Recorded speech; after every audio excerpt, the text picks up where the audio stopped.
and also improvement of facilities with working together with the housing ministry. We have a huge program ensure that housing is as a program benefits our prison officers, and we have also a program of rebuilding our prisons, moving those that are around towns to outside town. This is we have a policy framework that we are taking to cabinet, and that will be a plan, a long-term plan for exchanging land from urban areas to areas conducive for us to have the prisons. We also have very robust plans to make sure that our prisons can generate resources for running their services. That includes mechanization of our farms. It also includes working together in PPP programs to develop as much as possible the land that we have, to make sure that it is giving us proper resources. From the Interior Department, a lot of work has been done in ensuring that the National Police Service is relevant equipment, improving the welfare of the staff. For the last 2 years, a lot of work has been done in that sector.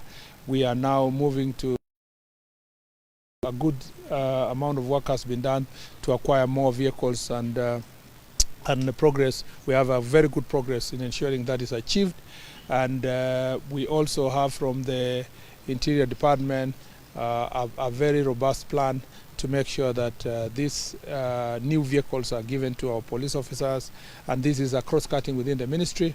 It includes the police, it includes the prisons, it includes also national administration, national government officers, administration officers who are serving a different cadre. We have various policies and legislation that is including benevolent fund and veteran bill that is going to assist those officers who we lose them in the line of duty, to make sure that their families are looked after, and those who get injured and who also find themselves in a situation of disability, that they are of the sacrifice they have made in our country. There are so many other legal issues that we are putting together to make sure that the ministry is functioning as it should. Various agencies, IPOA, National Police Commission, we have the other agencies, including Public Benefits Organization, firearm licensing, that a lot of work is going on. This retreat was called because we were preparing ourselves for a mid-term review by the entire government. And His Excellency the President is going to be convening the Cabinet and the PSS in the near future to have this overall review of our performance in the last 2.5 years. What I want to promise the people of Kenya is that we will be judged by the manifesto that we sold to the people of Kenya. And we are confident that at the moment our manifesto objectives have been achieved more than 50%, yet we are 50% of the time. And we will be way ahead of time in delivering. And as you can see, we are working with the Office of the President, represented here, on matters of government delivery, to make sure that we are always auditing our performance, not waiting until campaign to go and tell Kenyans what's going on and what we have done. And soon you will see our report card. We will be sharing our report card to the people of Kenya in terms of the progress we have made in this sector. The plans we have in the near future, as I've said earlier, is around digitization. You will see soon rolling out of digital occurrence book, that is the OB, and you will see further digitization of our data, integration of that data. I know there have been questions in the past about how we are keeping government records. We want to tell you that the plan we have with the Maisha number, Maisha database, and so forth, is that ultimately you will not need to apply for ID. You know, today the biggest debate is that we are removing extra vetting requirements for ID. We are not even talking now about vetting. We will move it even further. We will vet you at birth. What will happen is that once you get your data when you are born, the rest is that you just wait for your ID when you get 18. You will give you your ID. You don't need to go again to apply.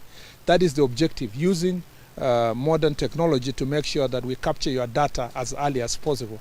Some people are saying that because we say there will be no extra vetting, or we are compromising security and we are engaging in political act. We are not in any way. We are a ministry that is extremely responsible for the security of this country, and we cannot play with the security of this country. We are also responsible in ensuring that Kenyans enjoy rights equally without undue discrimination. And I want to assure you here that the fact that we removed the extra vetting does not mean that we have compromised on security. We will never, ever compromise on the security of the country.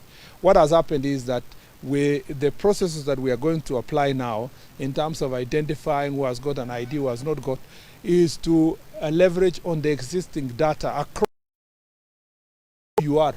You can't just wake up at some point and at 18 you discover that you need an ID. We have your information since you went to school. We have your information when you go for services. We have the information of your family. We have your family tree across the board. So you can't just come back and say, I want to be a citizen. We will see who is your father, who is your mother, who is your sister, who is your uncle. So technology will have helped us to achieve this thing. Number two, I want to dissuade all Kenyans that think about this as about Northeastern and our border with Somalia. All our minds think that this policy was applying to one corner of the country. Far from it. It's not true. It is applying to all corners of the country, from our border to Tanzania in Ismania all the way to Kwale, Lungalunga, to our border in Turkana with both South Sudan and Uganda, to our border with Ethiopia, and then to Somalia. There is nothing here sinister about one corner of the country, and I want to give you the confidence that this does not mean that we are going to compromise on the security of our country. Otherwise, we appreciate your being here. I appreciate the officers who have been here. We will be having more and more of these kind of consultations. We will be having also a very more structured communication that involves all the officers that are performing their functions in different parts. And you will not have to struggle to get government communication. We will want to make it possible for you, if you don't get me and you get the chief will be able to tell you what's happening in government. We want government information to be as available as possible to the lowest level of governance. And as you know, we are strengthening the administration bill, and we want to bring on board all the structure of administration up to the village level. And again, we will share with you the legislative and policy framework that we are putting in place. Otherwise, asante sana, and may God bless you. Thank you. Maybe a word of condolence, Waziri, to our fallen hero.